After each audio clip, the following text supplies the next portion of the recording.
की कहानी आती है, रोचक सी है लेकिन शिक्षा के लिए बहुत अच्छी है। एक गादड़ घूमते घुमाते किसी गांव में जा निकला। गांव में गया तो उसने जो कूड़ा डालते हैं उसमें जाके देखा, कुछ ढूंढने लगा कि कुछ मिल जाए खाने के लिए, तो कुछ और तो मिला नहीं, एक कागज मिल गया।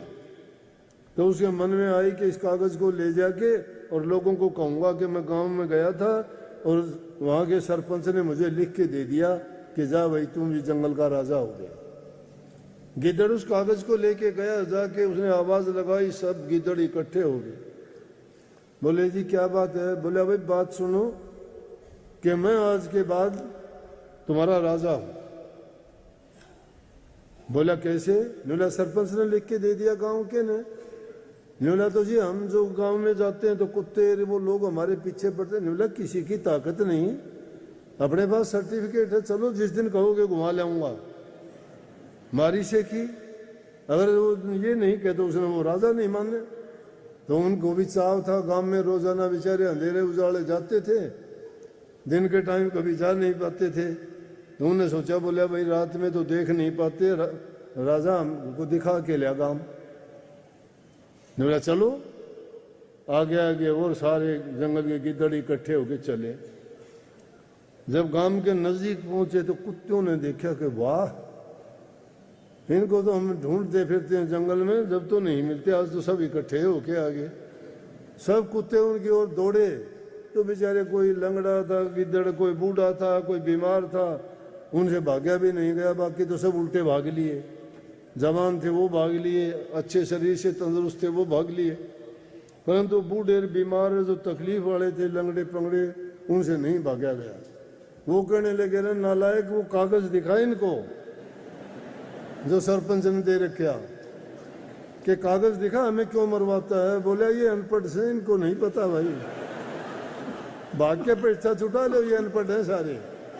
तो इस दुनियादारी के जो ज्ञान को नहीं समझते वो उनकी भांति हैं। उनको क्या कागज दिखाओगे तुम लोग? उनको कागज दिखाने की जरूरत नहीं, तुम अपने रास्ते पे चलो, अच्छे और सच्चे होके चलो। उनको तो जो सोचना है, जो करना है, जो कहना है, ये तीनों बात उनके पास है। उनकी अगर परवाह करोगे एक कदम भी नहीं चल पाओगे। लेकिन तुम अगर सच्चे अच्छे हो, अपने रास्ते पे चलोगे तो तुम्हें कोई बाधा रोक नहीं पाएगी। और हरि नाम के रास्ते में परीक्षाएं तो देनी पड़ेंगी।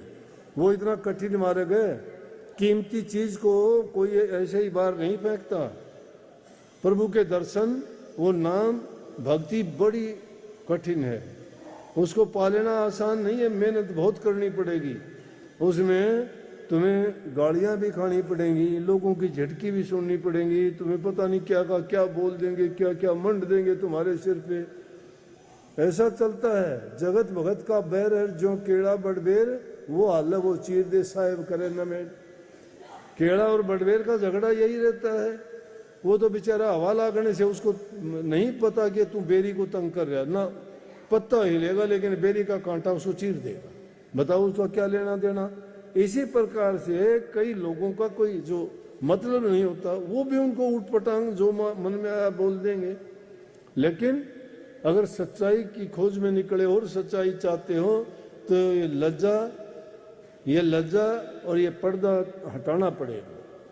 सच्चे होके जब चलोगे तो परवाह नहीं करनी। हाँ, गलत तुम ना करो। मन वचन और कर्म से जब पवित्र हो जाओगे, सतगुरु तुम्हारे अंग संग मिलेगा।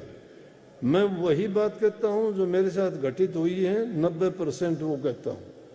और मेरे साथ सतगुरु हमेशा रहता है, ये भी आपको बता दूं। मैं यकीन तो दिलाऊं तो मुझे वो पर्चा कैसे दिखाऊं आपको, लेकिन हाँ ये कह सकता हूं तुम भी आजमा के देखोगे तो तुम खुद पालोगे। वो चीज देखने दिखाने की नहीं, वो समझने की है। वो गायब चीज है, गायब है। वो जो चीज गायब है उसको ना तो जबान से कहा जा सकता है, ना उसका कोई एग्जाम्पल दिया जा सकता है, और ना ही उसको किसी आकृति और रूप के रूप में आपको पेश किया जा सकता है।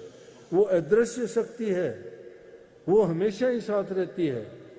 जिस प्रकार से रूह अदृश्य है, वो सतगुरु की रूह हमेशा एक नहीं। वो जिस प्रकार चांद और सूर्य आकाश में रहते हुए किसी भी देश में जाके देखो, सब में मिलेंगे। तो वहां देखोगे उस देश का, हम देखेंगे तो हमारा चांद, अमेरिका वाले देखेंगे अमेरिका का चांद, जापान वाले देखेंगे जापान का चांद, चाइना वाले देखेंगे चाइना का।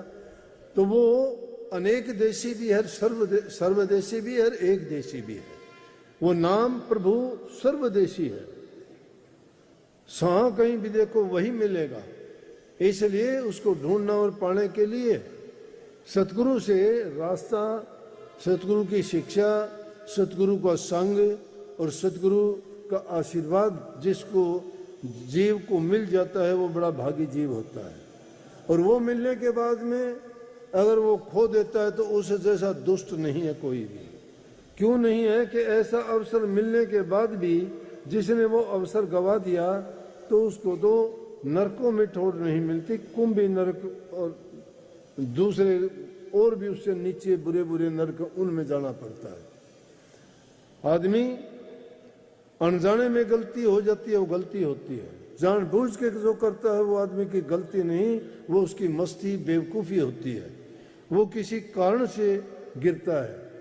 अकारण जो आदमी गिर जाता है वो दोषी नहीं, लेकिन जो कारण के कारण गिरता है उसका इलाज नहीं। इसलिए भाई जन्म होते हैं, हर साल बदल जाता है, देखते देखते कितने कई है।